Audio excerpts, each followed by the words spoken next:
Hello everyone. तो आज हम विंडोज़ और लाइनक्स में कुछ और इम्पोर्टेंट सर्विसेज के बारे में पढ़ेंगे। जैसे एनटीपी होता है उसके बारे में पढ़ेंगे। कोशिश करेंगे कि स्टोरेज सर्वर वगैरह भी हम देख लें और वेब सर्वर वगैरह भी हम नेक्स्ट अपने लेसन्स में देखते जाएंगे। इसके अलावा वर्चुअलाइजेशन वगैरह भी है, तो काफ़ी सारी चीज़ें अभी डेटाबेसेस भी अभी बाकी है, तो वो सब भी हम पढ़ेंगे। तो फ़िलहाल अभी बात करते हैं एनटीपी के बारे में। तो एनटीपी जो है, इसको उसका फुल फॉर्म होता है नेटवर्क टाइम प्रोटोकॉल।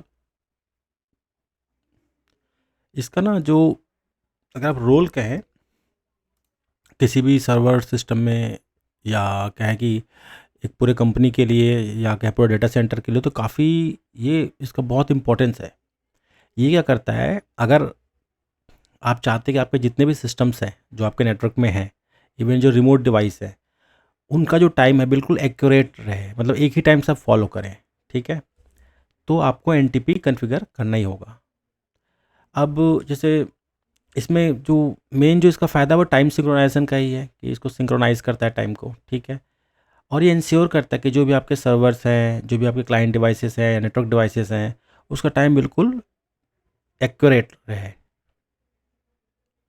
और ये जो है ना, ये एक्चुअल में आपका जो टाइम जो है, अगर ढंग से फंक्शन करेगा, तो इसके ऊपर भी रिलाई करते हैं कि कई सारे आपके जो सर्विसेज हैं वो रिलाई करते हैं।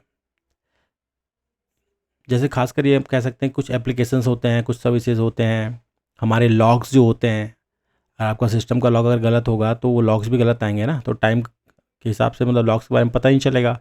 कुछ प्रोटोकॉल्स में बहुत काम आते हैं। इस जो हमारा जो शेड्यूल टास्क होता है, अगर आपका टाइम गलत होगा तो शेड्यूल टास्क जिस टाइम में आपने डाला उसके कहीं और टाइम में चलेगा वो, है ना।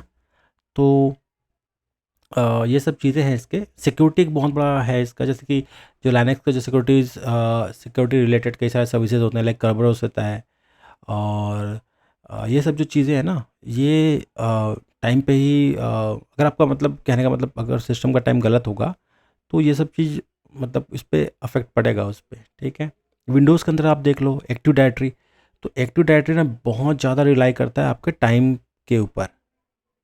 अगर आपका जो टाइम है अगर मिसमैच हुआ डोमेन कंट्रोलर से और जो क्लाइंट के जो जो आपके एक्टिव डायरेक्टरी के अंदर जो आपके डोमेन के जो सिस्टम्स हैं, तो ऑथेंटिकेशन करने ही नहीं देगा वो, टाइम रॉन्ग बोलेगा या मतलब गलत बताएगा उसको। और वो मतलब आपका जो एक्टिव डायरेक्टरी के जितने सिस्टम्स वगैरह ना, वो काफ़ी अफेक्ट होंगे इससे।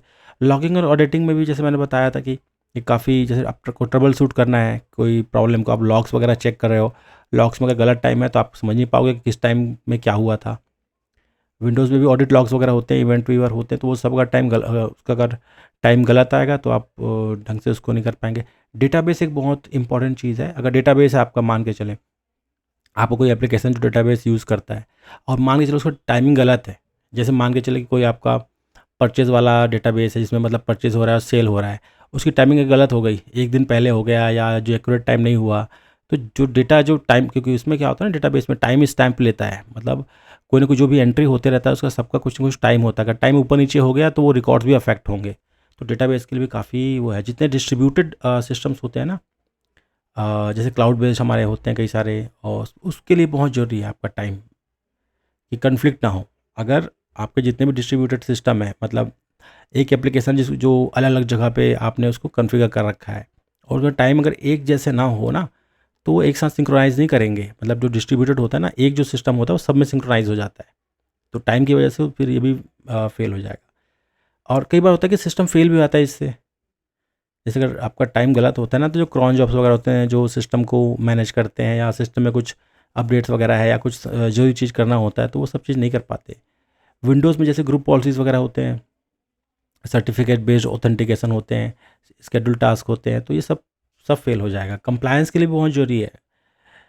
आपको जो टाइमिंग है, जैसे आप पीसीआई डीएसएस है, जो पेमेंट कार्ड होता है ना इंटीग्रेशन, और डीएसएस जो कहते हैं, तो ये कंप्लायंस है। एक जैसे हेल्थ में होगा, आप हेल्थ में जो कंप्लायंस होता है, अमेरिका में हिप्पा कहते हैं उसको, तो उसमें ये नियम लिखा हुआ है कि आपका जो टाइम है ना, बिल्कुल एक्यूरेट होना चाहिए सब सिस्टम में, क्योंकि वो ऑडिट के लिए भी काम आता है, ठीक है। तो ये काफ़ी सारी चीज़ ज़रूरी हैं। तो हम यहाँ पे कह सकते हैं कि हम टाइम सर्वर अगर यूज़ करते हैं ना, तो लाइनक्स और विंडोज़ सिस्टम इन्वायरमेंट अगर हम यूज़ करते हैं और सिंक्रोनाइज करके रखते हैं टाइम को, तो आपका जो सिस्टम का परफॉर्मेंस है, सिक्योरिटी है, और जो जैसे कि जो उसकी इंटीग्रिटी है, ऑपरेशनल इंटीग्रिटी वगैरह है, तो उस पे ज़्यादा कोई इफ़ेक्ट पड़ेगा नहीं। मतलब वो एक मतलब कह सकते हैं हम कि बिल्कुल ज़रूरी चीज़ है वो टाइम। ठीक है, टाइम के बारे में पढ़ेंगे हम और ज़्यादा, कुछ प्रैक्टिकल करके देख लेते हैं कि हम टाइम कैसे डालते हैं। एक बार हम चलते हैं विंडोज़ की तरफ, ट्राई करते हैं विंडोज़ में कैसे टाइम सर्वर डालते हैं। तो विंडोज़ में थोड़ा सा ट्रिकी है। हम क्या करेंगे ना, यहाँ पे रन, यहाँ पे हम करेंगे रेज एडिट। ये पावर सेल से भी हम कर सकते हैं, पावर सेल में भी डायरेक्ट हम एंट्री वगैरह चेंज करके इसको कर सकते हैं। ठीक है, अब जैसे यहाँ पे हमें जाना है, लोकल मशीन के अंदर जाना है, ये हमारा लोकल मशीन आ गया। लोकल मशीन के अंदर जो हमारा की है, सिस्टम के अंदर करंट कंट्रोल सेट है, उसके अंदर जाना है। सिस्टम के अंदर गए, करंट कंट्रोल सेट ये वाला है, करंट कंट्रोल सेट। इसके अंदर हमारा सर्विसेज मिलेगा, ये सर्विसेज है। फिर आपको मिलेगा Win32 टाइम। अब Win32 टाइम कहाँ पे है, नीचे साइड में होगा, W से लिखा रहा है, तो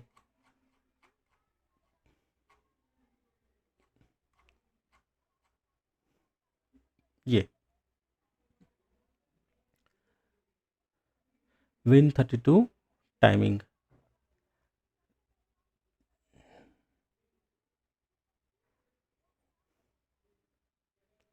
यहीं पे होना चाहिए। Win32 विनसॉक नज़र आ रहा है यहाँ पे।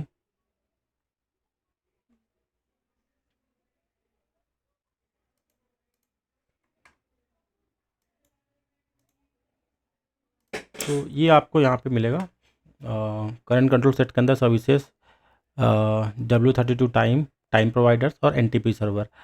तो NTP सर्वर के अंदर मैं गया, यहाँ पे आप देखोगे जो इनेबल्ड है ना, ये फ़िलहाल भी ज़ीरो है। ज़ीरो मतलब होता है डिसेबल्ड, वन यानी होता है इनेबल्ड। तो मुझे इसको सिर्फ वन लिखना है। वन लिखने के बाद क्या हो जाएगा, ये इनेबल हो जाएगा। ठीक है, तो इस तरीके से हम इसको इनेबल कर सकते हैं।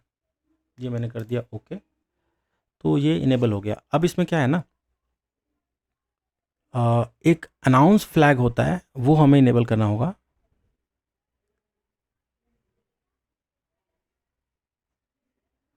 तो जो अनाउंस फ्लैग है उसका जो पाथ मिलेगा, एच की लोकल मशीन के अंदर ही मिलेगा, System32 में करंट कंट्रोल सेट सर्विसेज के अंदर Win32 टाइम है ना, वहाँ पे मिलेगा। तो हम यहाँ पे गए थे और यहाँ पे देखते हैं अनाउंस फ्लैग, Win32 टाइम में गए हम लोग। यहाँ पे इसके अंदर आपको कन्फिग मिलेगा, यहाँ पे कन्फिग में हम गए। अब कन्फिग में क्या करना होगा, जो अनाउंस फ्लैग है ना, यहाँ पे ये अनाउंस फ्लैग है, इसको इस पर देखो, आप देखोगे ना, इस पर वैल्यू अभी 10 लिखा आ रहा है। ठीक है,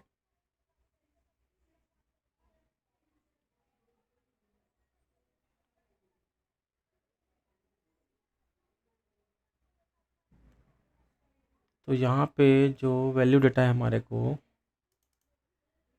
ये क्या आ रहा है, ये डेसिमल में 10 लिखा आ रहा है।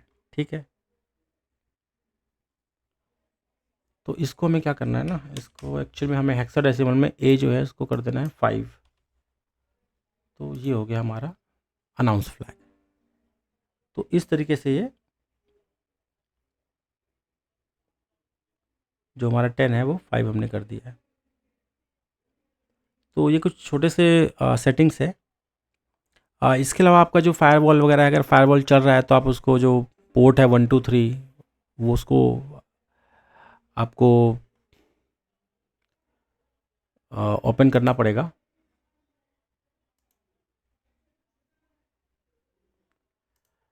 एक चीज़ हम यहाँ पे और भी देख सकते हैं कि यहाँ पे हम पावर सेल से भी इसको कर सकते हैं। एक बार कोशिश करते हैं कि पावर सेल से करने की। तो पावर सेल में कुछ कमांड्स होते हैं, बस वो कमांड्स आपको डालने होंगे। जैसे जो अगर आप चाहते हो कि, जैसे कि मैंने फर्स्ट पार्ट जो किया वो ग्राफिकल रजिस्ट्री एडिटर से किया। ठीक है, पावर सेल में क्या है ना, सेट आइटम प्रॉपर्टी, तो ये क्या कर रहा है, किसी आइटम का प्रॉपर्टी सेट कर रहा है।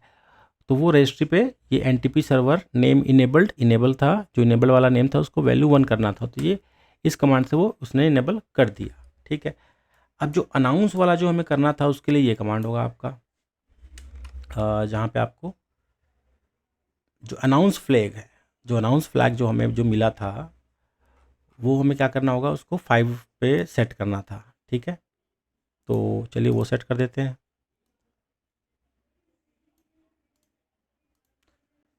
तो ये इसका कमांड है, सेट आइटम प्रॉपर्टी, और ये आपका रजिस्ट्री की नेम ये था अनाउंस, और जो फ्लैग हमने 5 वहाँ पे सेट किया था इसको फिर से हम सेट कर सकते हैं। ठीक है, इसके बाद जैसे ये दो ही कॉन्फ़िगरेशन होते हैं कि हमने विंडोज सर्वर पे क्या किया ना, एनटीपी सर्वर जो है उसको इनेबल कर दिया। अब इसको ऊपर रीस्टार्ट कर सकते हैं, रीस्टार्ट सर्विस विन 32 टाइम।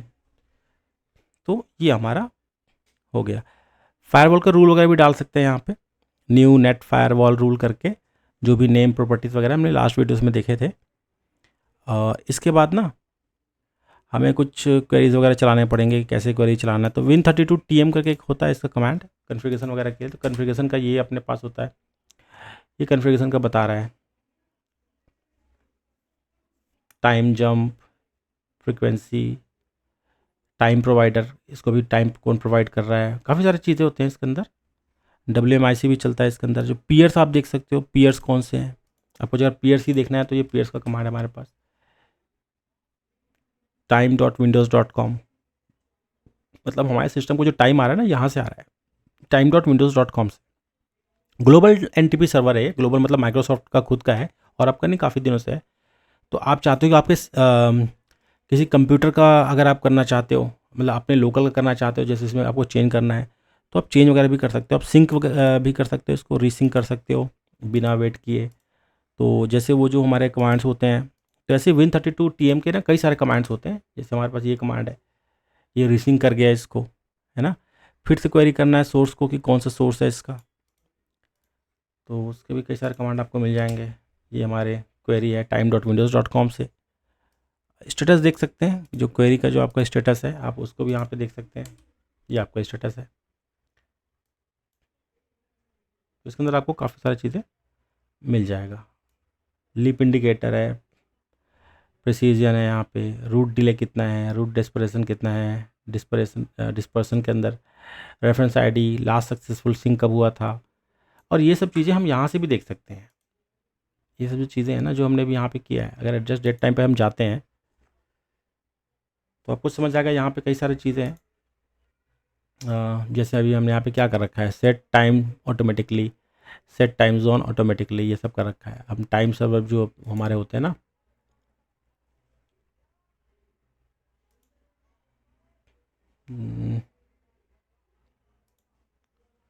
तो यहाँ पे जो इंटरनेट टाइमिंग है, यहाँ पे आपको ये देखो ये मिलेगा। इसको आप अगर इंटरनेट टाइम से करना है तो आप वहाँ से कर सकते हो। NIST.gov भी है, आप यहाँ से भी कर सकते हो। चाहे तो खुद का भी अपना जो भी सर्वर है उसका नाम दे सकते हो। तो इससे क्या होगा, टाइम जितने भी हैं ना सिंक्रोनाइज होंगे।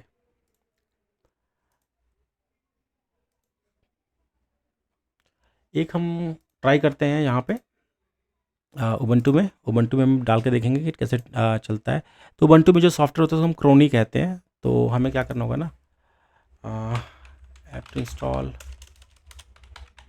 क्रोनी, देखते हैं ये सॉफ्टवेयर है कि नहीं हमारे रेपो में।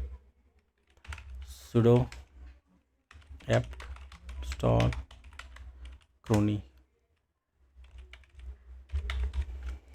तो बिना सुडो के आप चलाओगे तो ये हमेशा आपको ऐसे देना पड़ेगा पासवर्ड बार बार। तो ये क्रोनी भी है, TZ डेटा लिगेसी भी है। इसको मैं यस करता हूँ, तो आई थिंक इस तरीके से हमारा ना ये इंस्टॉल हो जाएगा।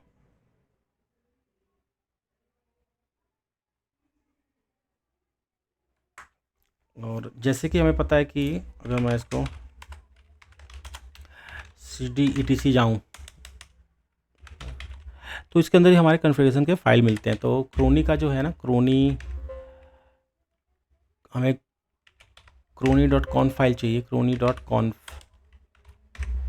तो ये हमारा जो फाइल है ना, इसको मैं एक बार देखता हूँ कि क्या है इसके अंदर, नैनो करता हूँ। तो यहाँ पे आपको मिलेगा, ये देखिए पूल सेटिंग्स। अब यही जो पूल है ना, ये जैसे वहाँ पे माइक्रोसॉफ्ट time.microsoft लिखा था ना, windows.com या जो भी था, तो ये एक्चुअल में आप इसको ना आप अपने सर्वर के हिसाब से मतलब ये क्या होगा, ये सर्वर है, टाइम सर्वर आपका, तो ये भी तो टाइम कहीं ना कहीं से लेगा। तो आपको लगता है कि ये टाइम बिल्कुल परफेक्ट है, या आपको लगता है विंडोज़ सही है, तो आप वो यहाँ पे आप उसका एड्रेस लिख देंगे। तो ये क्या करेगा, ये जो है वो उससे टाइम ले लेगा जिसका आप जो पूल से आप लोगे उससे, और जित ये इसका जो टाइम है वो बाकी जो क्लाइंट्स हैं आपके वो इस यहाँ से ले लेगा। तो इस तरीके से ये काम चलता है। इसके बाद आपको फायरवॉल के रूल्स वगैरह अपडेट करने होंगे, तो जैसे आप रूल्स अपडेट करेंगे ना, आपका ये जो है चल जाएगा। तो फिलहाल मैं इसको नहीं छेड़ता, मैं इसको फिलहाल यहाँ से हट जाता हूँ। एक बार सोर्सेज देख लेते हैं, तो क्रोनी सी सोर्सेज ऐसा कुछ होता है इसका कमांड। अब देखिए जो सोर्सेज है ना, ये देखिए जहाँ से टाइम ले रहा है ये वो बता रहा है। तो ये कई सारे जो सर्वर्स हैं, मतलब मल्टीपल सर्वर्स हैं, अगर कोई एक ख़राब हो गया तो दूसरे से, दूसरा ख़राब हो गया तीसरे से, तो सबसे सिंक में रहता है। तो इसके लिए भी टाइमिंग बहुत ज़रूरी है। क्लाइंट होता है जो हमारा, क्लाइंट में भी हम चेक कर सकते हैं कि कैसे हम इसको कहें तो इसको मतलब जो टाइम है हमारा, उसको सेट कर सकते हैं कि क्या वो टाइम ले। बस टाइम में बस यही है, जैसे मैंने विंडोज़ में बताया था आपको, यहाँ पे जाके जो जो एड्रेस लिखा था ना, उसको इसका एड्रेस दे दो आपके सर्वर्स का, तो इस तरीके से ये टाइम सिंक्रोनाइज हो जाएगा। और ये सब जो हम एक्टिव डायरेक्टरी में करेंगे तो ये बैकएंड में हो जाता है, हमें पता ही नहीं चलता। जो आपका विंडोज़ का एक्टिव डायरेक्टरी सर्वर होता है उसके अंदर टाइम वाइम जो भी टाइम है, डीएनएस है, डीएचसीपी, वो अपने आप वहाँ पे डल जाता है। मतलब डीएनएस तो डल ही जाता है, डीएचसीपी नहीं डलता, डीएनएस रहता है उसके अंदर। टाइम सर्वर रहते हैं, सर्टिफिकेट्स वाले भी रहते हैं। तो ये 3-4 मिल के ना ये मतलब टाइम को सिंक्रोनाइज करके रखते हैं। और जितने भी सिस्टम उसके अंदर जैसे हम डोमेन पे ज्वाइन कराते हैं, वो आपके एक्टिव डायरेक्टरी से वो जो टाइम है वो ले लेता है। तो टाइम सब में एक्यूरेट होना चाहिए। आपने समझ लिया कि क्यों एक्यूरेट होना चाहिए, ठीक है, और कैसे एक्यूरेट होना चाहिए, वो आप एक्टिव डायरेक्टरी या जो टाइम सर्वर है उससे आप कर सकते हो। आप जैसे कि अगर हम लाइनक्स पर अगर हम करते हैं, तो लाइनक्स में भी होते हैं डायरेक्टरी सर्विसेज, तो उस पर भी आपको ये इसकी ज़रूरत पड़ेगी ही पड़ेगी। अगर आपके टाइम सिंक्रोनाइज नहीं होंगे ना, तो आपके बहुत सारे एप्लीकेशन फेल होंगे। जो सबसे ज़्यादा जो टाइम सिंक्रोनाइजेशन का जो इशू आता है, वो आता है जैसे कि कोई ऑटोमेशन टूल है या कॉन्फ़िगरेशन मैनेजमेंट टूल है, जैसे एनसाइबल है, सेफ है। तो इस पे आप जब काम करते हो, आप चाहते हो क्लाइंट्स पे कुछ स्क्रिप्ट चलवाना चाहते हो या कुछ एप्लीकेशन करना चाहते हो, अगर आपके क्लाइंट का और आपके सिस्टम का अगर टाइम डिफरेंट होगा तो वो एरर देगा। जैसे कि मैं पहले ही आपको बता चुका हूँ कि जैसे हम कभी भी हमारा टाइम गलत होता है और हम ब्राउजिंग करते हैं तो सर्टिफिकेट का एरर देता है कि उसको लगता है भी गलत टाइम पे है। तो सेम ऐसे ही जैसे ही आप अपने किसी सिस्टम से बात करना चाहते हो जो कि इनक्रिप्टेड हो, तो इनक्रिप्टेड कैसे होगा? सर्टिफिकेट से होगा, और सर्टिफिकेट अगर टाइम गलत होगा तो वो एरर देगा। तो आप किसी भी काम में जाओ, आपको टाइम एक्यूरेट चाहिए होगा। तो ये हो गया हमारा टाइम सर्वर। नेक्स्ट हम देख लेते हैं एक, जैसे एन बहुत पॉपुलर है हमारे पास, कि एन जो है हम उस पर कैसे अपना स्टोरेज वगैरह हम बना सकते हैं। ठीक है, एन मतलब नेटवर्क फाइल सिस्टम, ये काफ़ी काम का चीज़ है और ये काफ़ी चलता है ये। जैसे मैं विंडोज सर्वर की बात करूँ तो विंडोज सर्वर में हम कैसे बना सकते हैं, हमारे को एक फ़ीचर डालना होगा एन एफ एस सर्विस करके। तो अगर जैसे मैं यहाँ पे जाऊँ, मैं सबसे पहले करता हूँ सर्वर मैनेजर खोल लेता हूँ, या तो मैं रोल्स दिखूँगा। अगर मैं यहाँ पे क्लिक करता हूँ, रोल्स लिख दूँ सिर्फ, सर्वर, ये देखिए सर्वर मैनेजर मेरे पास ऑलरेडी है यहाँ पे शॉर्टकट में। यहाँ पे मैं गया रोल्स, बस मुझे रोल्स ऐड करने हैं इसके अंदर, फाइल सिस्टम जो भी है NFS सर्विस नाम का। तो वो डालने से जैसे मैं यहाँ पे गया, अब यहाँ पे मुझे क्या करना होगा, फिर वही मुझे रोल्स वगैरह डालने पड़ेंगे यहाँ पे, है ना, ऐड रोल्स एंड फीचर। तो ये इसका विजार्ड टाइप का है, जिस पे आप जिस टाइप का आपको चाहिए होता है सर्विसेज, आप वैसे वैसे इसके अंदर डाल सकते हैं। मुझे फ़िलहाल यहाँ पे डालना है सर्वर फॉर NFS, तो रोल बेस्ड ही होगा ये। नेक्स्ट पे गया मैं, फिर नेक्स्ट पे गया, यहाँ पे मुझे चाहिए कुछ फाइल सर्विसेज लिखा हुआ है यहाँ पे, तो यहाँ पे तो नहीं है वो,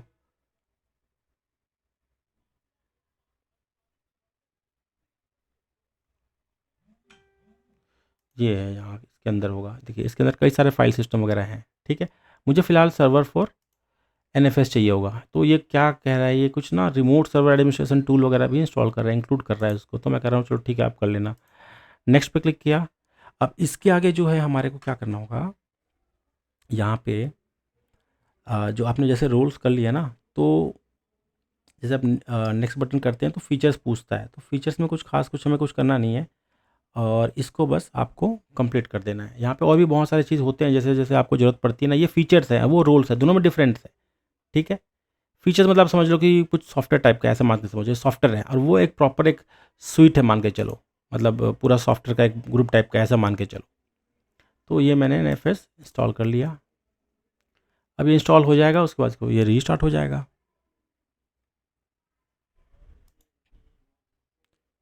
इसी तरह हम क्या कर सकते हैं ना, अपने जैसे इंस्टॉल होता है तो ये हमारा एज अ जो सर्वर है हमारा NFS सर्वर में कन्वर्ट हो जाएगा। अब NFS क्या है? Network file system. मतलब आप नेटवर्क में आप चाहते हो कि नेटवर्क में आप स्टोरेज सर्विसेज बनाएं या स्टोरेज बनाएं जो कि एक साथ कई सिस्टमों में माउंट हो जाए, या वहाँ पे वो शेयर हो जाए, ऐसे मान के चलो, या मैप हो जाए। मतलब जैसे विंडोज़ में मैप ड्राइव कहते हैं ना, इसको हम माउंट कहते हैं लाइनक्स में। तो माउंट और मैप एक ही है, तो वो मैप हो जाता है वो जो ड्राइव है। तो एक जगह से बैठे बैठे आप सब, मतलब जितने भी आपके यूज़र्स हैं उस पर काम कर सकते हैं। और ये कई बार जैसे बैकअप वगैरह के जो सॉफ्टवेयर होते हैं ना, उसमें भी ऐसे NFS स्टोरेज की ज़रूरत पड़ती है, तो ये उसके भी काम आ सकता है। ठीक है, तो ये फ़िलहाल मैंने इसको कर लिया। इसका एक बार और एग्जांपल देख लेते हैं कि इसका शेयर वगैरह हम कैसे बनाएंगे, है ना, कि शेयर भी तो होना चाहिए कुछ। तो मैं क्या करूँगा, एक बार फिर मैं सर्वर मैनेजर पर जाता हूँ, देखता हूँ इसके अंदर और क्या क्या ऑप्शंस मेरे को अभी आए हैं। अभी NFS मैंने इंस्टॉल किया है, तो यहाँ उसको दिखाना चाहिए शेयर के अंदर। ये कुछ फाइल बता रहा है, ये यहाँ पे मुझे मिलना चाहिए शेयर वगैरह, कुछ होना चाहिए यहाँ पे। तो शेयर्स में मैं गया और टास्क के अंदर है न्यू शेयर, और यहाँ पे आप देख सकते हैं NFS क्विक शेयर है, एडवांस है। अब दोनों में डिफरेंस है। आप क्विकली अगर इंस्टॉल मतलब एक शेयर बनाना चाहते हैं तो क्विकली बना देगा वो। ठीक है, फिलहाल मैं क्विक पे करता हूँ। ऐसे SMB के भी शेयर होते हैं, ये विंडोज़ बेस्ड है, मान के चलो। तो ये NFS और SMB मोस्टली ये दो ही ज़्यादा मिलते हैं, इस पर ज़्यादा ही काम होता है। SMB जो होता है विंडोज़ के नेटिव होता है, NFS जो है लाइनक्स के नेटिव होता है। तो ये मेरा सेलेक्ट बाय वॉल्यूम कुछ बोल रहा है यहाँ पे, नोट क्लस्टर्ड नहीं है ये बोल रहा है। ठीक है, और यहाँ पे कहने का मतलब ऐसे आप 2 3 4 आप अलग अलग सर्वर्स बना के ना उसको क्लस्टर भी करा सकते हैं, उस सर्विस को। क्लस्टरिंग भी हम देखेंगे। क्लस्टरिंग बहुत एक इम्पॉर्टेंट टॉपिक है, जो मतलब विंडोज़ में और लाइनक्स में बहुत काम का है ये। तो यहाँ पे मुझे क्या करना होगा ना, मैं जैसे क्विक पे जाऊँगा तो मुझे मेरा हार्ड डिस्क दिखाई दे देगा। तो मैं पूरा सेलेक्ट बाय वॉल्यूम है यहाँ पे, टाइप कस्टम पाथ है यहाँ पे। मैं एक बार नेक्स्ट पे क्लिक करता हूँ। Share name C shares, local path to share. ठीक है, फिलहाल ये नहीं करना मुझे, मैं चाहता हूँ कि कुछ कस्टम पाथ दे दूँ। कोई फोल्डर के अंदर ना आप एक शेयर बना के इसको दे सकते हो। तो मैं ब्राउज पे क्लिक करता हूँ, सी ड्राइव पे जाता हूँ, यहीं पे एक मैं फ़ोल्डर बनाने की कोशिश करता हूँ, शायद मेरा फ़ोल्डर बन जाए। न्यू फोल्डर, सी ड्राइव पे मैं न्यू फोल्डर डालूंगा, इसको कर दूंगा NFS शेयर। ठीक है, ऐसे लिख के मैं इसको सेलेक्ट कर दिया, फिर सेलेक्ट फोल्डर, तो ये NFS शेयर आ गया मेरा। नेक्स्ट पे क्लिक किया, सर्वर का जो शेयर का जो नाम होगा NFS शेयर ही होगा, और इस तरीके से नेक्स्ट। ऑथेंटिकेशन वगैरह पूछता है ये, ऑथेंटिकेशन हमेशा पूछेगा कि किस टाइप का ऑथेंटिकेशन आप देना चाहते हो। तो जैसे आप कहते हैं no server authentication, no server authentication auth says enable unmapped user access, एक तो ये है। एक कर्बरोस के ऑथेंटिकेशन होते हैं, आप ये भी सेट कर सकते हो। आप चाहो तो इसको एक्टिव डायरेक्टरी के थ्रू भी ऑथेंटिकेट करा सकते हो, कि आपके जो एक्टिव डायरेक्टरी के यूज़र हैं वही बंदे इसमें ऑथेंटिकेट कर पाएँ। ठीक है, फिलहाल मैं एक बेसिक लेके चलता हूँ, इसको मैं नो कर देता हूँ, इनेबल अनमैप्ड भी कर देता हूँ, और ये जो है ना allow unmanage user access by UID and GID, एक ये भी कर देता हूँ। ठीक है, तो ये क्या है ना, ये जैसे NFS है ये लाइनक्स का नेटिव है, तो इसमें क्या है UID GID चलता है, जैसे लाइनक्स में होता है ना हमारे यूज़र ID और ग्रुप ID, ये वैसे ही है। और जो SMB होता है तो फिर अलग ऑथेंटिकेशन होता है इसका। तो ये हो गया हमारे पास, और कुछ ये स्पेसिफाई परमिशंस बोल रहा है। अब परमिशंस आप चाहे तो अपने हिसाब से सेट कर सकते हो कि किस टाइप का आपको परमिशन देना है। ठीक है, तो जैसे कि मैं कोशिश करता हूँ परमिशन वगैरह कुछ सेट करने के। तो ये जो होस्ट है, ये grant permission to the access the NFS share to the host client group और net group, select the access and language encoded for the share. तो जैसे अब होस्ट है ये, तो कहने का मतलब जो आपके होस्ट हैं उनको आप उनके हिसाब से परमिशन दे सकते हो। ठीक है, और इसको सेट कर सकते हो, नेट ग्रुप सेट कर सकते हो, क्लाइंट के ग्रुप को भी सेट कर सकते हो, जितने भी मशीन है सबको दे सकते हो। तो फिलहाल मैं ऑल मशीन पर रख के इसको ऐड करके देख लेता हूँ। फिलहाल तो ऑल मशीन कर देता हूँ मैं। ये कुछ कस्टमाइज परमिशंस हैं जो मतलब जैसे इनबिल्ट होते हैं ना, एडमिनिस्ट्रेटर को फुल परमिशन होता है, फुल कंट्रोल ऐसे है। अगर आपका वर्क ग्रुप है या एक्टिव डायरेक्टरी में कोई ग्रुप है और उसके थ्रू आप ये करना चाहते हो, तो यहाँ पे एक्टिव डायरेक्टरी ग्रुप्स भी आप ऐड कर सकते हो। एक्चुअल में अगर ये जो सिस्टम है ना, अगर ये जो मेरा स्टोरेज सर्वर है, ये अगर एक्टिव डायरेक्टरी में होगा तो एक्टिव डायरेक्टरी के जितने भी ये परमिशंस है ना, ये पूरा सबको ये मतलब यहाँ पे दिखाता, और वहाँ से आप सेलेक्ट कर सकते थे। मैं नेक्स्ट पे क्लिक करूँगा, ये क्रिएट कर दिया मैंने, तो अब ये क्या हो गया, इसने बना लिया। तो ये मेरा शेयर है, ये कुछ बता रहा है इसके बारे में। अब क्या ऐसा हो सकता है कि मैं इसको क्लाइंट की तरह यहाँ पे यूज़ करके देख लूँ, तो ये भी हम कोशिश कर सकते हैं। तो फिलहाल मुझे क्या करना है ना, मैं ये करूँगा कि जो मेरा उबंटू है, मैं वहाँ से चाहूँगा कि मैं इसको बनाऊँ स्टोरेज और उसको यूज़ करूँ। तो सबसे पहले मुझे क्या करना पड़ेगा ना, इसमें एक NFS का, जैसे इसके अंदर भी NFS के सर्वर बनते हैं, फिलहाल मैं NFS का क्लाइंट डालता हूँ, ठीक है। तो मैं करूँगा apt install NFS -common COMMON, ये। तो ये क्या क्लाइंट का है, क्लाइंट मतलब NFS का क्लाइंट है, अभी सर्वर नहीं डला इस पर, सर्वर तो हमने इसको बनाया है अभी फ़िलहाल। मेरा ये कहना है कि इसको एज अ क्लाइंट, इससे क्या मैं इसका जो स्टोरेज इसको मैं यूज़ कर सकता हूँ कि नहीं, बस मुझे ये चेक करना है, ठीक है। इसका IP हमें पता है, इसका भी IP हमें पता है, तो इससे कोशिश कर लेंगे कि वो चल जाए। अब मैं क्या करूँगा ना, इसका जैसे एक होता है ETC के अंदर नैनो करता हूँ, ETC इसके अंदर होता है ID MAPD, ऐसा कुछ होता है कॉन्फ़िगरेशन फाइल, और इसके अंदर हम ना सेट करते हैं कि किस तरीके का उसका परमिशन वगैरह होगा। तो डोमेन वगैरह आप यहाँ पे ये देखो, डोमेन जो है ना, ये आप डोमेन चाहे वो बना सकते हो, डाल सकते हो कि इस डोमेन का है, ऐसे कुछ अपने हिसाब से डाल सकते हो। जैसे कि मेरा है, मैं अगर चाहूँ तो इसको लिख देता हूँ। डोमेन पे नहीं हो तो फिर लिखने की ज़रूरत नहीं है, मैं फिलहाल prem.local लिख देता हूँ, ऐसे कुछ Ctrl+O Ctrl+X, ठीक है, ये आ गया। अब मैं कोशिश करूँगा कि क्या मैं इस रिमोट, ये जो रिमोट है हमारा मेरा, इसको माउंट कर पाता हूँ। तो माउंट का ऑप्शन होता है माउंट -T, और इस सर्वर का या इस सिस्टम का, तो इस सिस्टम का या तो मुझे IP से करना पड़ेगा, इस पे यहाँ पे माउंट। तो एक बार इसका IP आई थिंक इसका 10 था, 10 है शायद, एक बार चेक कर लेते हैं, .10 नहीं, ये नहीं है, इसका एक बार देखना पड़ेगा कि कौन सा इसका ना IP है।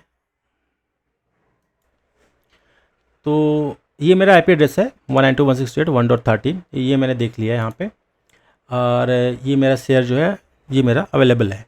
अब थोड़ा ट्रबल शूटिंग स्टेप्स देख लेते हैं। सबसे पहले क्या होता है ना, जैसे आपको कहा गया कि किसी NFS सर्वर में या लाइनक्स में या विंडोज़ में उसको माउंट कर लो, वो माउंट नहीं हो रहा, ऐसे बहुत सारे प्रॉब्लम्स आएंगी और आते रहते हैं। इसको हम ट्रबल शूटिंग देखते हैं, माउंट तो हम कर ही लेंगे, लेकिन इसको ट्रबल शूटिंग भी देखते हैं। ट्रबल शूटिंग आप कहाँ से करोगे, सबसे पहले ये मान के चलो क्लाइंट है जहाँ पे आपको माउंट करना है, मान के चलो ये लाइनक्स सर्वर हो या विंडोज़ सर्वर हो, कोई भी सर्वर हो जिस पे NFS आपका जो है वो चल रहा है, यहाँ पे स्टोरेज है बहुत सारे, ऐसे आप मान के चलो, ठीक है। अब आपको क्या करना है ना, सबसे पहले आपको ये देखना है कि ये समझना होगा कि NFS चलता किस पे है, किस पोर्ट पे चलता है। तो पोर्ट नंबर आपको कैसे पता चलेगा, मान के चलो आपको याद नहीं है, तो आप चाहे तो नेट से भी देख सकते हो, बट जैसे अगर आपको सर्वर पे देखना है, क्योंकि सर्वर पे आपको चेक करना है ना कि NFS सर्वर किस पे चल रहा है, तो मैं CMD पे जाऊँगा और यहाँ पे मैं कमांड डालूंगा netStat। अब netStat क्या करता है आपको अच्छे से पता है, ये करता है आपके जो नेटवर्क है ना, जो कनेक्शन है वो बताता है। तो फिलहाल मैं ये यहाँ पे चेक करूँगा कि मेरा NFS सर्वर किस पे चलता है। NFS सर्वर UDP और आपके TCP दोनों पोर्ट पे चलते हैं, दोनों उस पे चलते हैं प्रोटोकॉल पे, और ये आपको मिलेगा 2049। तो मैं देख पा रहा हूँ यहाँ पे, ये देखो ये 2049 है। एक और कमांड होता है, एक बार उसको देखते हैं, AONB करके भी एक कमांड होता है जो प्रोसेस भी बताता है, ठीक है। तो इससे थोड़ा हेल्प हो जाता है कि किस प्रोसेस में चल रहा है, तो आप प्रोसेस भी आइडेंटिफाई कर सकते हो। जैसे मैं यहाँ पे गया, मैं एक बार पोर्ट देखता हूँ 2049, ये देखिए 2049, यहाँ पे बोल रहा है can not obtain ownership information, but ये मतलब एप्लीकेशन आपको बताया था कि कौन सा एप्लीकेशन चल रहा है। तो ये मेरा आपका 2049 पोर्ट पे मेरा चल रहा है आपका NFS। तो ये हमें पता चल गया ये NFS यहाँ पे चल रहा है। सेकंड जो स्टेप है, हम सर्वर के अंदर सबसे पहले स्टेप करेंगे। जैसे टेलनेट क्या करता है, उस पोर्ट पे उस पोर्ट को हिट करता है और उसको देखता है सर्विस अप है कि नहीं है। आप इस तरीके से समझो कि टेलनेट ऐसा कुछ काम करता है, ठीक है। तो मैं करूँगा, अब जो मेरा लोकल सर्वर का जो आईपी है मैं वो डालता हूँ फिलहाल। तो 127, आप लूप बैक भी डाल सकते हो क्योंकि इसी पे चल रहा है ये, और पोर्ट नंबर है 2049। तो मैं चलाऊँगा, ये चल गया। अब मैं क्या, ये मेरा हो गया यहाँ पे, तो अंदर में चल रहा है। अब इसके बीच में और बाहर के सिस्टम में क्या है, फायरवॉल, ठीक है। अब क्या करेंगे, यहाँ से टेलनेट करेंगे इस सर्वर को। तो मैं फिर कोशिश करता हूँ, ये टेलनेट है मेरा और 2049 पे चल रहा है। अगर मैं इसको एंटर करता हूँ, अगर ये टेलनेट नहीं होता तो इसका मतलब ये हो सकता है कि अंदर में तो चल रहा है, बाहर में नहीं चल रहा। इसका मतलब हो सकता है कि फायरवॉल रोक रहा हो, है ना। तो ऐसे कुछ आते हैं, तो फायरवॉल का आप रूल बना दोगे तो बाहर से भी चलने लग जाएगा। अब मैं इसके बाद टेलनेट करके देखता हूँ चलता है नहीं। देखिए ये है ना, कनेक्टेड बोल रहा है ना, ये उस पोर्ट पे कनेक्टेड है 2049 पे, मतलब कनेक्टेड है ये, मतलब चलेगा। ये ट्रबल शूटिंग स्टेप बता रहा हूँ। जो हमारा माउंट का कमांड है वो काफ़ी सिंपल सा है, उसको हम यूज़ कर लेंगे। माउंट कमांड को हमें क्या करना पड़ेगा, माउंट MOUNT माउंट -T। इसके आगे आपका जो अब फाइल सिस्टम कौन सा है, SMB है कि NFS है, तो ये NFS है, नेटवर्क फाइल सिस्टम। अब इसके बाद सर्वर का जो नाम है वो सॉरी IP एड्रेस 192.168.1.13 ऐसे कुछ है। इसके बाद कॉलन आपको डालना पड़ेगा और उसका जो शेयर का जो नाम है वो डालना पड़ेगा। तो फिलहाल मैं इसको क्लोज करता हूँ। ये जो शेयर का नाम क्या था इसका, ये NFS शेयर है, ठीक है। ये NFS शेयर के नाम से अवेलेबल होगा, NFS शेयर इसका नाम है। तो इसके आगे मुझे क्या देना पड़ेगा, /NFS शेयर, ये ऐसा कुछ होगा, ठीक है।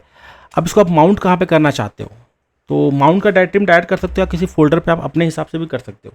जैसे आपने रूट डायरेक्टरी में एक फोल्डर बना दिया डेटा, या NFS के नाम से बना दिया, या NFS डेटा बना दिया। अब उसका पाथ अगर यहाँ पे दे देंगे तो उसके अंदर ये माउंट हो जाएगा, मतलब उस डेटा में, मतलब ये जो नेटवर्क का जो आपका शेयर है वो वहाँ पे दिख जाएगा। फिलहाल मैं इसको MNT पे ही करता हूँ। तो /MNT लिख दिया मैंने, ये मैंने एंटर किया, कोशिश करता हूँ, ये डिनाइड बोल रहा है। अब ऐसे कई सारे ऐसे इश्यूज आते हैं आपको, क्योंकि ये क्रॉस सिस्टम भी है ना। Access denied for the server while mounting, ये एक्सेस डिनाइड मतलब ये क्या इशू हो सकता है, ये हो सकता है हमारा ऑथेंटिकेशन का इशू हो सकता है ना। बाकी ऑथेंटिकेशन तो हमने वहाँ कुछ डाला था नहीं, बाकी हम कोशिश कर सकते हैं इसको और ठीक करने की। ऑथेंटिकेशन देख सकते हैं यहाँ पे, शेयर परमिशन है, अच्छा परमिशन है नो एक्सेस बोल रहे हैं ना, ऑल मशीन्स को नो एक्सेस बोल दिया, डिसअलाउड बोल दिया है ये, रूट एक्सेस डिसअलाउड। तो मैं एडिट करूँगा इसको, कोशिश करूँगा कि इसको मैं ठीक कर लूँ। परमिशन में डाल देता हूँ फिलहाल, रीड राइट डाल देता हूँ। चलो इसको allow root access not recommended, root access भी कर सकते हो आप यहाँ से। अगर रूट एक्सेस देते हो तो यहाँ से मॉडिफाई भी कोई भी आदमी कर सकता है इसको। तो फिलहाल रूट एक्सेस भी करके देखते हैं। तो ये अलाउड हो गया और ये मैंने अप्लाई करके इसको ओके कर दिया, ठीक है। फिर एक बार कोशिश करते हैं, माउंट होता नहीं होता। अब आप देखेंगे माउंट हो गया है, ये अब चल गया है। ये परमिशन का इशू था, तो मैं करूँगा DF-H। ये क्या काम करता है, जितने भी माउंटेड हैं उसको दिखाता है। तो ये देखें आप, ये माउंट हो गया, ठीक है। /माउंट के अंदर मैं जाऊँ CD MNT, यहाँ पे जाना था ना मुझे, एक बार देखता हूँ LS।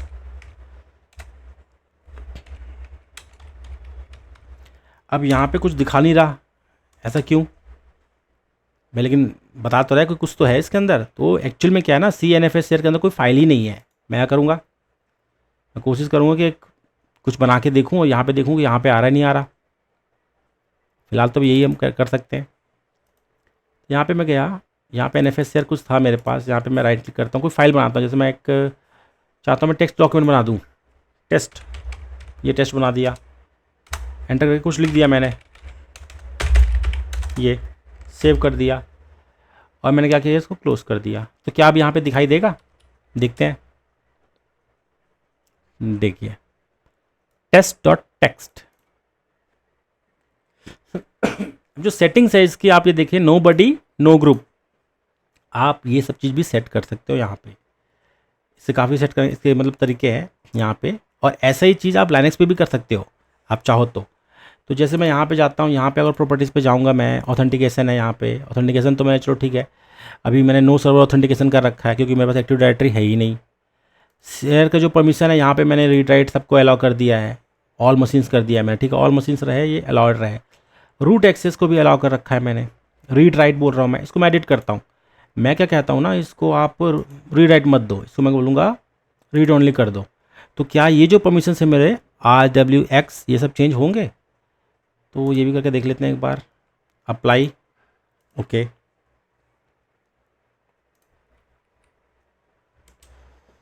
ये देखिए अभी भी वैसे कुछ आ रहा है, क्योंकि ऑलरेडी माउंट कर रखा था मैंने। एक बार शायद इसको रीस्टार्ट करना पड़ेगा या कुछ है। स्टॉप शेयरिंग करता हूँ मैं फ़िलहाल, और कोशिश करता हूँ कि मैं इसको फिर से शेयर कर पाऊँ।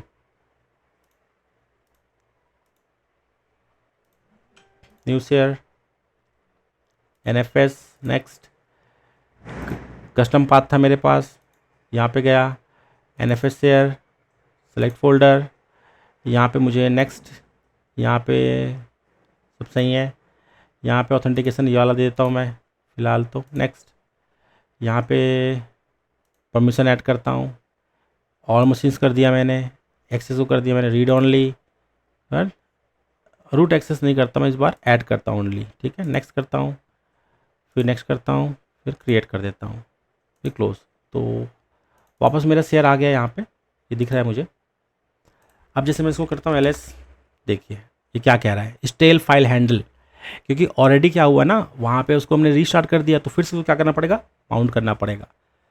तो माउंट करने का तरीका है, पहले उसको अनमाउंट करो फिर माउंट करो। तो यू माउंट एक कमांड होता है, यू माउंट -A। तो फिलहाल अभी टारगेट बिजी बोल रहा है, एक बार और देखते हैं। यहाँ पे है DF-H, और यहाँ पे देखें अब गायब हो गया है। ये अभी भी दिखा रहा है आई थिंक DF। एक बार माउंट करने की कोशिश करते हैं, देखते हैं माउंट से क्या होगा। आप फोर्सफुली भी इसको डिसमाउंट कर सकते हैं, ऐसा नहीं है। अभी भी देखो, अभी भी ऐसे ऐसे एरर्स आते रहते हैं, कई सारे अजीब अजीब एरर आएंगे। तो आपको समझना होगा कि जो यू माउंट मैंने किया इसको फोर्सफुली भी आप कर सकते हो। इसको एक बार देख लेते हैं कि यू माउंट को कैसे फोर्सफुली हमें करना है। तो ये हमारा कमांड था। तो इसके मैं क्या है ना, दो आपको कमांड बता दूंगा। मतलब जैसे मैं चाहता हूँ ना, जैसे कि मैं DF-H किया मान के चलो, और आपके पास यहाँ पे कई सारे NFS शेयर्स हैं या और भी शेयर्स हैं। अगर आप यू माउंट -A करते हो, जितने भी हैं वो सब अनमाउंट हो जाएंगे। तो ये सही कमांड नहीं है ना। या तो आप उसको प्रॉपर लिखो यू माउंट, उसके आगे फोर्सफुली करना तो -F लिखना पड़ेगा, या फोर्सफुली है। यहाँ पे मैं MNT लिखूँगा, क्योंकि MNT के नाम से मैंने शेयर किया था ना, पीछे का जो कमांड था उसके हिसाब से। और क्या था वो मेरा, इसका नाम NFS शेयर ऐसे कुछ था। स्टेल फाइल हैंडल बोल रहा है, अभी भी स्टेल फाइल बोल रहा है, क्योंकि इसको हमने एक बार कोशिश करते हैं। तो रीस्टार्ट करके देखते हैं, रीस्टार्ट से शायद कुछ ठीक हो जाए ये। या एक तरीका और है, जैसे FS टैब है ना। अब FS टैब में क्या होता है, अब इसको आप चाहते हो इस शेयर को आप हमेशा के लिए, आप मैं आपको ये भी बता देता हूँ कि फ़िलहाल अभी कैट करता हूँ, कैट ETC FS टैब। अब ये क्या करता है आपका, ठीक है, यहाँ पे ही ना आप अपने जो शेयर्स हैं उसको माउंट कराते हो, परमानेंट माउंट कराते हो। अभी जो मैंने किया टेम्प्रेरी है, जैसे रीस्टार्ट करूँगा ना तो जो शेयर जो था वो चला जाएगा। लेकिन आप चाहते हो कि आपका जो यूज़र है उसका आप क्या करो, परमानेंट उसको यहाँ पे माउंट करो। तो FS टैब में ही ना आपके शेयर जितने हैं ना वो बनते हैं। जैसे कुछ दिया गया है कि ये क्या है, फाइल सिस्टम वगैरह है, फिर क्या है इसका माउंट पॉइंट है ये कि यहाँ पे माउंट हो जाए, और ये आपका कुछ टाइप दिया गया है, फाइल सिस्टम का टाइप दिया है, और यहाँ पे कुछ और सेटिंग्स डिफ़ॉल्ट 0 1 है ना, ऐसा कुछ दिया हुआ है।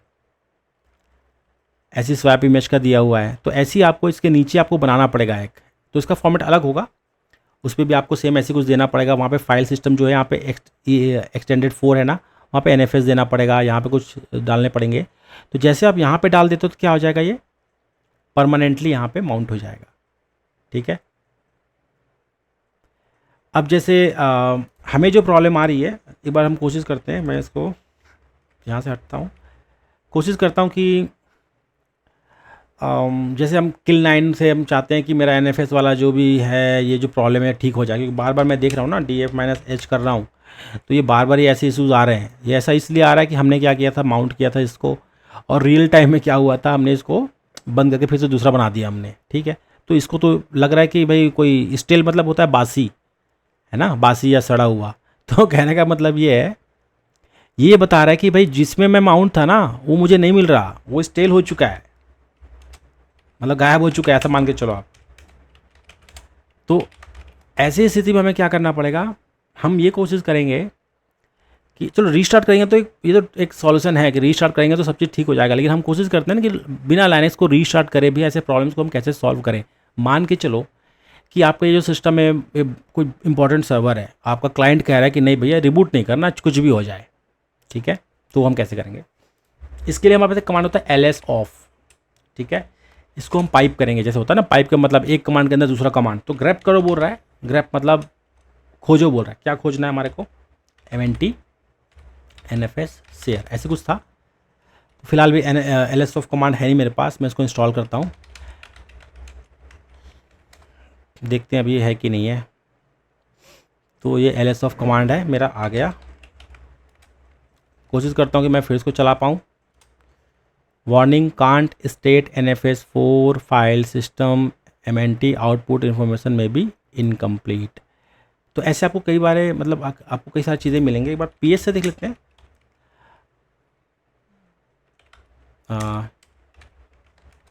इसमें शायद वो बता दे कि कौन सा प्रोसेस चल रहा है जिसको हम कोशिश करें किल करने की, तो शायद वो nfs हमारा ठीक हो जाए। तो ये हमने कहीं पे दिख रहा है nfs।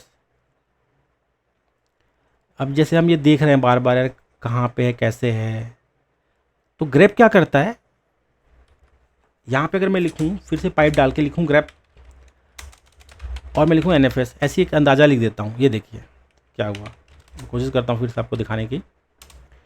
तो अगर कोई वर्कर है, मतलब कोई प्रोसेस जो है जिस पे nfs लिखा हुआ है, उसको ये ग्रैप कर लेगा, मतलब उसको सर्च कर लेगा, ठीक है। तो यहाँ पे दो दिख रहे हैं, एक तो ये जो है मेरा कमांड, एक ये है जो अभी मैंने ग्रैप जो कमांड डाला, एक ये है जो ऊपर का है ना, ये कुछ लग रहा है मुझे rnfs io ऐसे कुछ लग रहा है, k वर्कर ऐसे कुछ लगा है। क्या हम इसको किल करके देखें एक बार, देखते हैं क्या होता है किल करने से। मतलब किल मैं आपको बता रहा हूँ किल कैसे करते हैं। किल 9 के बाद ना आप प्रोसेस का आईडी डाल दो तो वो किल हो जाता है। अभी भी स्टेल आ रहा है, तो अभी भी मतलब ये फाइल कहीं ना कहीं पे, मतलब ये जो मेरा nfs है कहीं ना कहीं पे इसको यूज़ कर रहा है। तो ऐसे आपको मतलब अजीब अजीब प्रॉब्लम्स आते रहेंगे।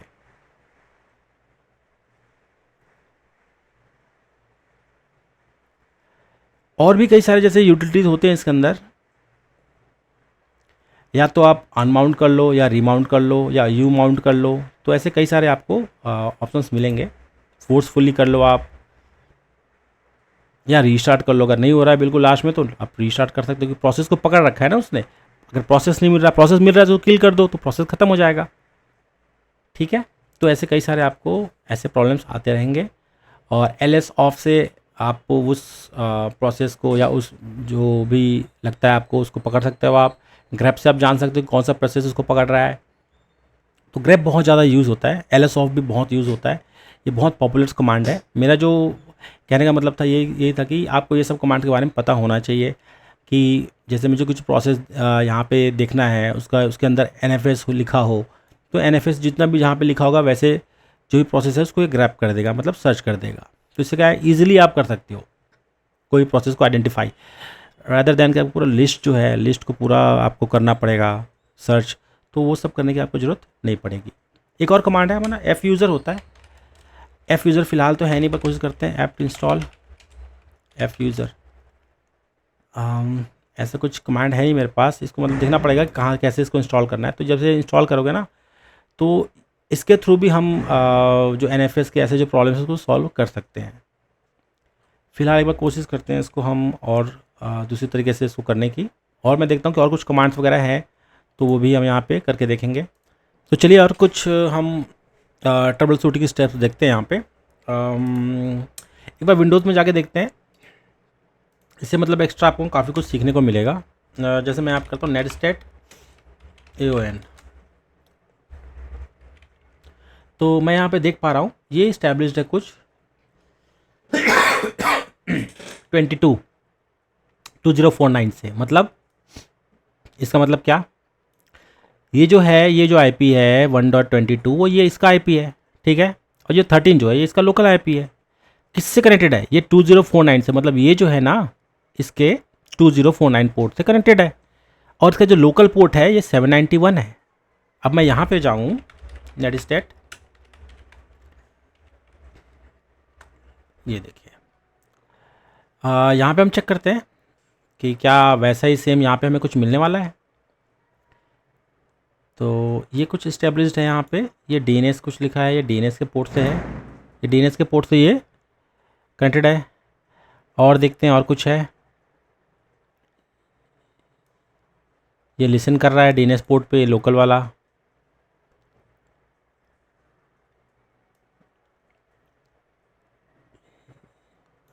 ये इसके ये जो सिस्टम है ना 122, ये 122 वाला सिस्टम है, ये अपने ही 22 के 53 पोर्ट से कनेक्टेड है। एक ये दिखा रहा है, एक हम यहाँ पे 4 देख रहे हैं 1.4,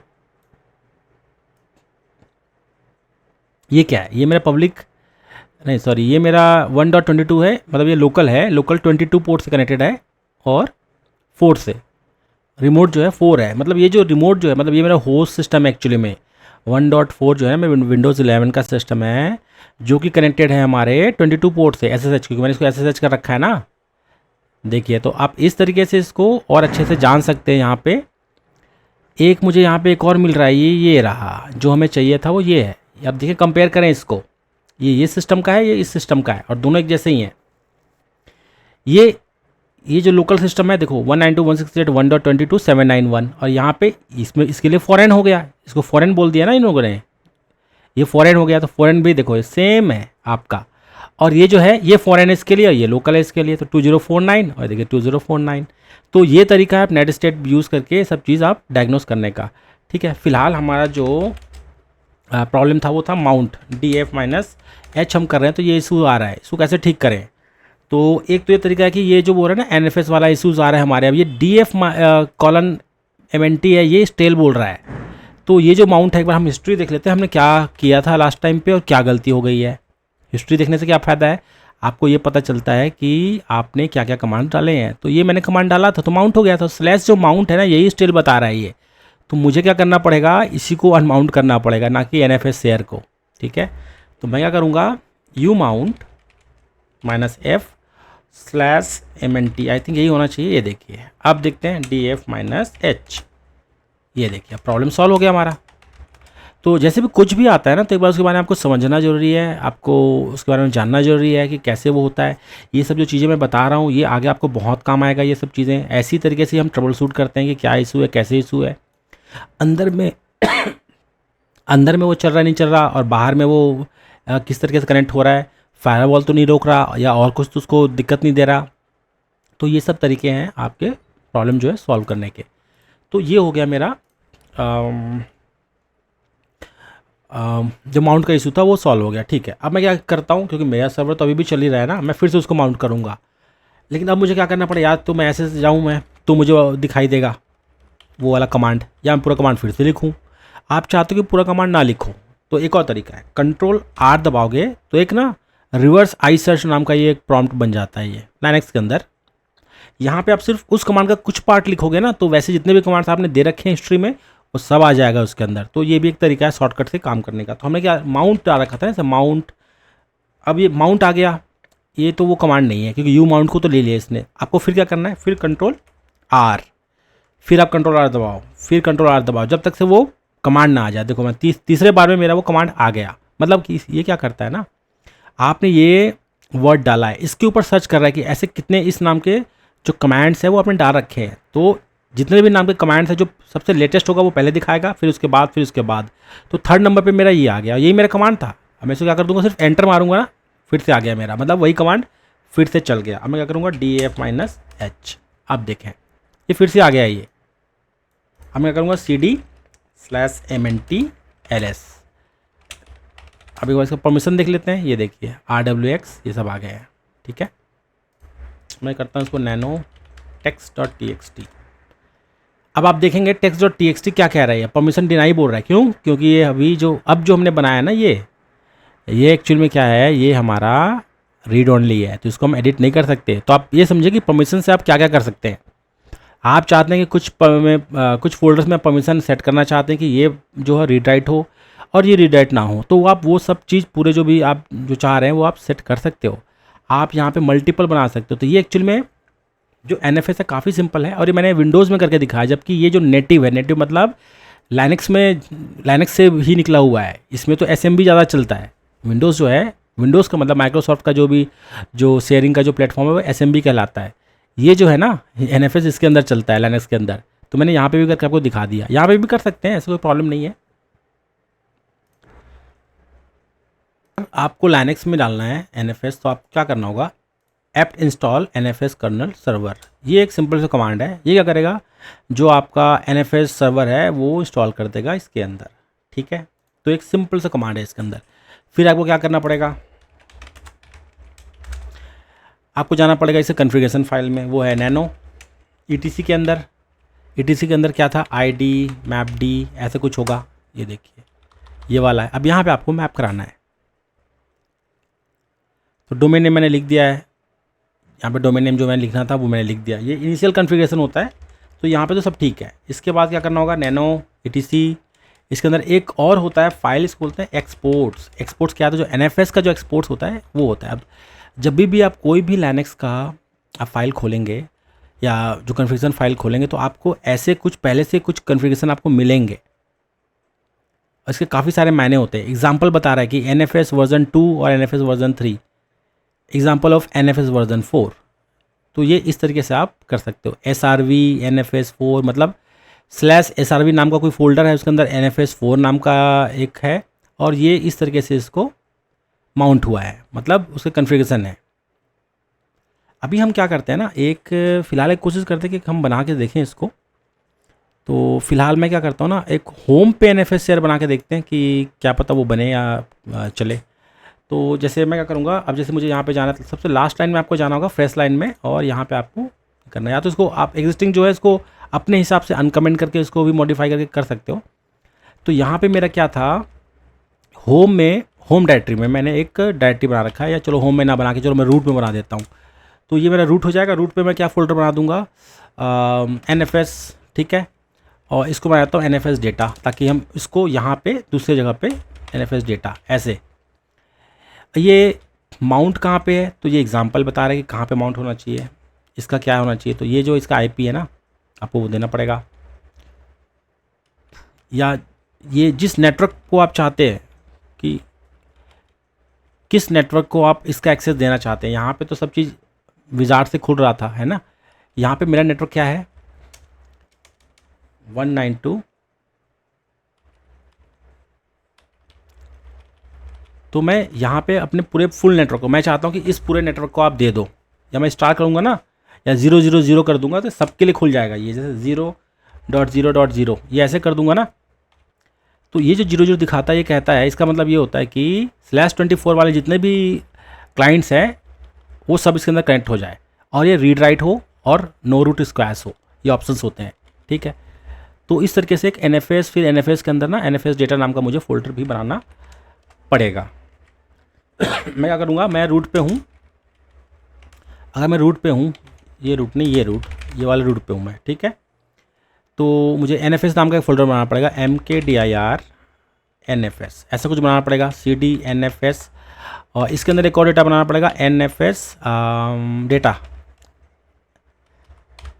MKDIR NFS डेटा, ऐसे कुछ। तो CD NFS यहाँ पे करूँगा PWD, तो ये देखिए, तो ये मेरा पाथ बन गया। तो इस पाथ पे मेरा अब जो भी मैं फाइल डालूँगा वो शेयर हो जाएगा NFS पे।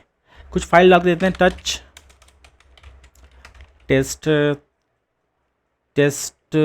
फाइल .txt, ठीक है। यहाँ पे एक फ़ाइल भी आ गया।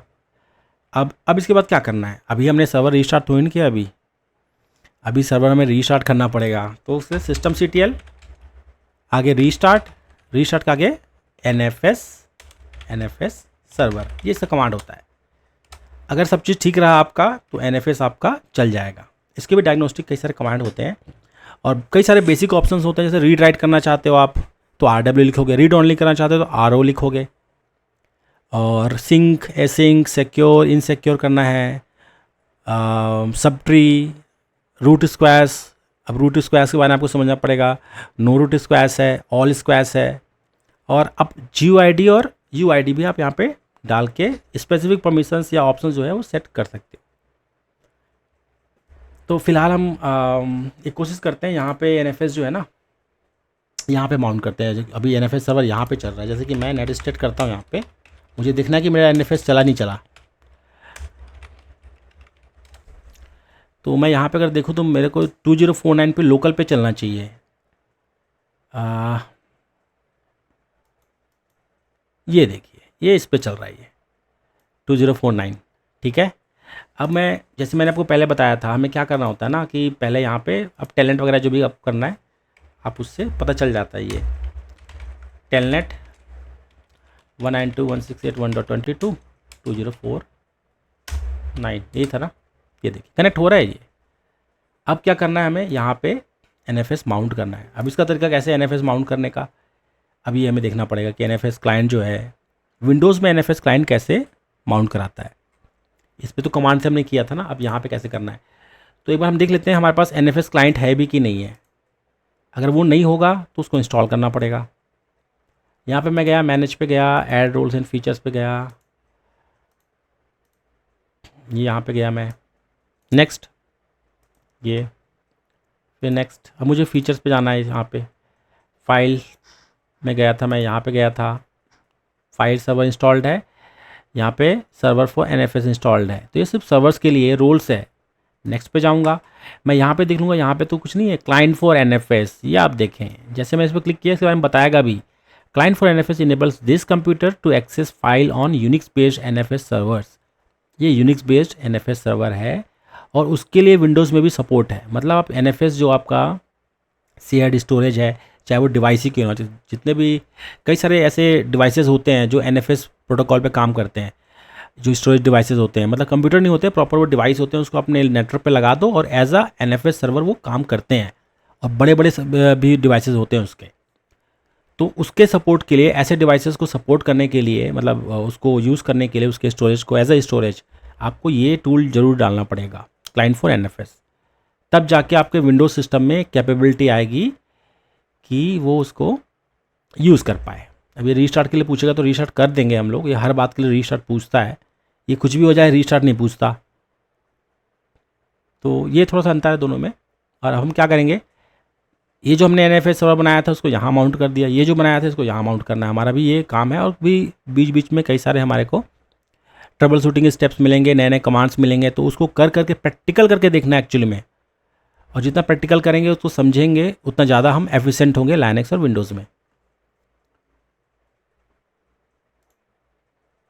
तो यहाँ पे मैं देख पा रहा हूँ कि मैं जैसे NFS स्टेट कमांड जो चलाया ना, तो इसमें काफ़ी आपको जानकारी मिल जाएगा क्लाइंट के बारे में, यहाँ पे क्लाइंट RPC स्टार्ट के बारे में और सर्वर का, ठीक है। तो ये बताता है कि एक्चुअल में स्पीड वगैरह काफ़ी सारी चीज़ें बताता है कि क्या एक्चुअल में चल रहा है NFS के अंदर, ठीक है। अब चलते हैं हम विंडोज़ के अंदर, हमने विंडोज़ में अपना NFS क्लाइंट डाल रखा था। अब मुझे क्या करना पड़ेगा ना, एक बार CMD या PowerShell खोलना पड़ेगा, तो यहाँ पे मुझे माउंट करना पड़ेगा ड्राइव को। तो माउंट करने का जो तरीका है, जैसे लाइनक्स में हमने माउंट किया था बिल्कुल वैसे ही है, लेकिन थोड़ा सा इसमें डिफरेंस होता है, तो वो भी हम देख लेंगे कि वो हम कैसे कर सकते हैं। सबसे पहले क्या करना होगा, आपको माउंट लिखना होगा यहाँ पे। माउंट के बाद कुछ ऑप्शंस देने होंगे,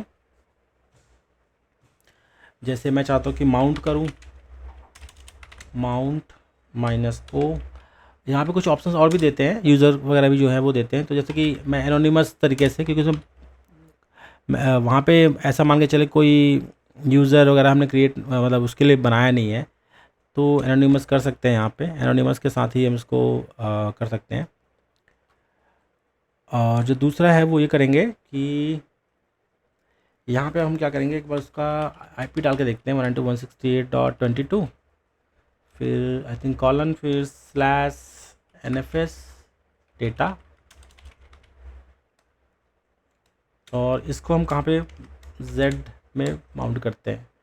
ये कुछ एरर आ रहा है, ये नेटवर्क एरर 53, ठीक है। ऐसे एरर्स आएंगे, ये इसलिए भी आते हैं कि कई बार जैसे परमिशन ना हो या यूज़र ID ना हो, तो जैसे ये क्या है, ये विंडोज़ का फाइल सिस्टम है। इस पे जैसे लाइनक्स में चलता है ना यूआईडी जीयूआईडी, तो इसमें डिफरेंस है। इसका जो यूज़र चलता है वो अलग हिसाब से चलता है, इसका अलग से चलता है। अभी मैंने क्या किया यहाँ पे, मैंने जो करंट यूज़र है उससे कोशिश करी, मैंने कहा कि एनोनिमस तरीके से इस पर कर दो।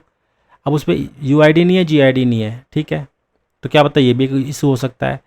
दूसरा एक इशू ये हो सकता है कि परमिशन, अब परमिशन देख लेते हैं, क्योंकि परमिशन भी तो होना चाहिए ना उसको यहाँ पे चेक करने के लिए। तो परमिशन करने के लिए हमें क्या करना होगा, अब जैसे यहाँ पे जो हमने शेयर बनाया था, जिसको हमने जो यहाँ पे जो हमने शेयर बनाया था, इसको जो हमने जहाँ पे माउंट कराया था, जैसे फिर से देखते हैं यहाँ पे जो, एक बार फिर से क्लियर करता हूँ, थोड़ा सा डायग्नोस करना बहुत ज़रूरी है। ये जो है, जैसे ये मेरा शेयर था और ये विंडोज़ पे था, ये है ना। cd-mnt पे जाता हूँ मैं, इसके परमिशन चेक करता हूँ, ls-l, ठीक है। इसका परमिशन क्या दिखा रहा है, नो बडी नो ग्रुप, ना कोई यूज़र है ना कोई ग्रुप है बोल रहा है। तो ऐसा कुछ परमिशन डालना पड़ेगा हमारे को इसके लिए भी। अब मैं देखता हूँ अपने जो यहाँ पे जो मैंने शेयर बनाया लाइनक्स के अंदर, जो मैं NFS का सर्वर बनाया उस पर भी मैंने शेयर किया ना कुछ, तो वो कहाँ पे था, cd-nfs, इसके अंदर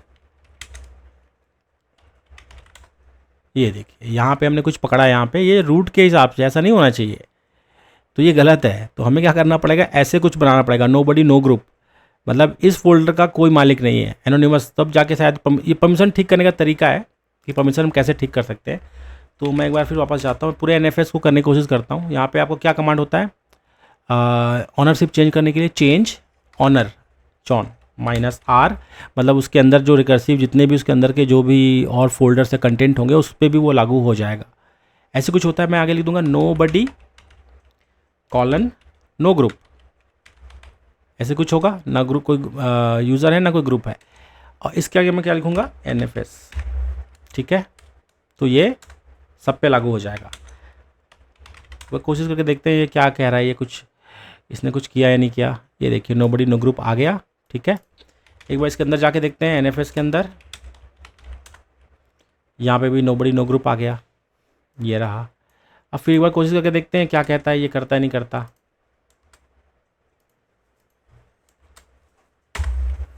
अभी भी एरर आ रहा है।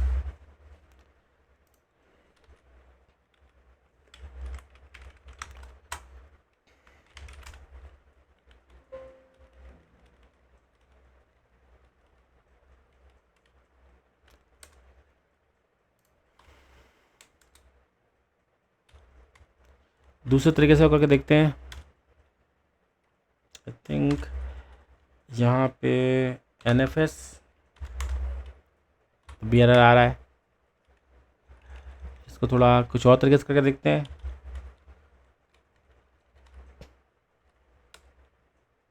इस तरीके से, तो इसमें भी कुछ एरर दे रहा है। इसको माउंट करने का तरीका जो है कुछ और तरीके से है, तो इसका मैं माउंट का और तरीका देखते हैं और क्या किस तरीके से माउंट कर सकते हैं। और इसका ना जो यहाँ पे जो एरर्स आ रहे हैं ना, आप उसको इवेंट व्यूअर में देख के भी इसको डायग्नोस कर सकते हैं। तो यहाँ पे मैंने परमिशन तो देख लिया था। अब एक चीज़ ये हो सकता है कि ये एक्चुअल में जो नेटवर्क एरर होता है ना, ये मोस्टली हमारे इश्यूज़ होते हैं यूज़र्स के या परमिशन के इश्यूज़ होते हैं।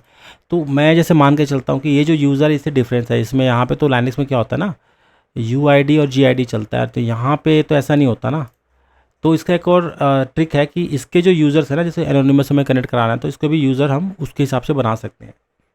एक्टिव डायरेक्टरी में थोड़ा अलग है, अगर आपका ये जो यूज़र है या ये सिस्टम है वो एक्टिव डायरेक्टरी का है तो उसके लिए कुछ अलग करना पड़ेगा। बाकी तरीका वही है। इसमें हम क्या करेंगे ना, इसका जो रजिस्ट्री है ना, उसमें जाके कुछ एडिट करने की कोशिश करेंगे।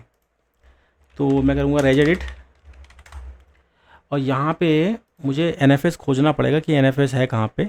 ये मुझे मिलेगा लोकल मशीन HK के अंदर, HK लोकल मशीन के अंदर। और सॉफ्टवेयर के अंदर मुझे जो सॉफ्टवेयर जो दिखते हैं ना उसके अंदर ही जाना पड़ेगा। मैं यहाँ पे गया और सिस्टम है, ये सॉफ्टवेयर मुझे जाना पड़ेगा।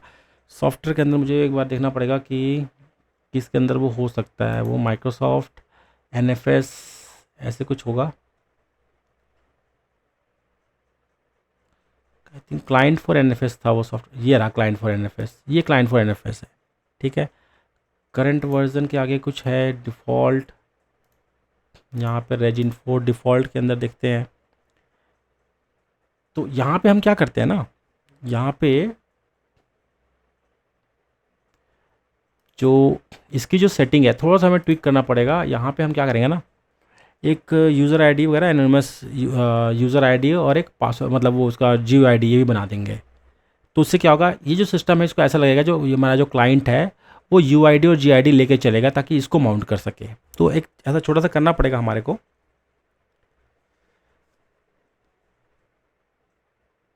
नेक्स्ट हम देखते हैं इसको,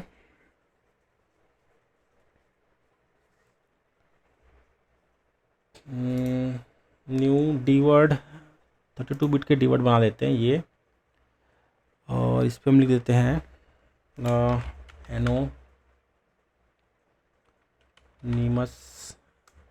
यूआईडी, ऐसे कुछ लिखना पड़ेगा। और इसको जो करेंगे हम,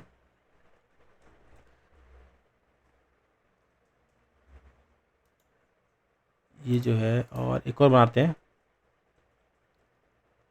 डीवर्ड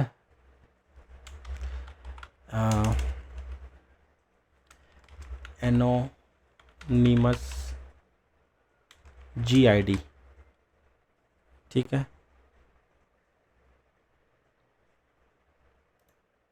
तो ये हमने बना दिया है, इसका आगे देखते हैं। तो यहाँ पे हमने कुछ यूज़र सेट कर दिए हैं। आई थिंक ये हो गया हमारा। अब कोशिश करते हैं इसको माउंट करने की। तो मुझे क्या करना होगा, CMD, यहाँ पे CMD खोलूँगा और रन एज एडमिनिस्ट्रेटर यहाँ पे। अब जो मुझे कमांड यहाँ पे जो डालना होगा वही माउंट वाला कमांड डालना पड़ेगा। तो वो हम डाल के देखते हैं, माउंट, इसके आगे हमारा सर्वर 22, फिर शेयर का नाम NFS के अंदर था NFS डेटा, और साथ में हम इसको कहाँ पे माउंट करना चाहते हैं। तो फ़िलहाल मैं इसको चाहता हूँ Z ड्राइव में माउंट करके देखते हैं, ऐसे भी लगा सकते हैं। तो ये देखिए यहाँ पे माउंट हो गया। एक बार देख लेते हैं फाइल सिस्टम में आया कि नहीं आया। तो ये मैं देख पा रहा हूँ यहाँ पे आ गया, और ये जो टेस्ट फाइल है ये दिख भी रहा है। और यहाँ पे अगर मैं सेव करता हूँ तो ये मैंने सेव कर दिया यहाँ पे, और यहाँ पे ये टेस्ट फाइल है,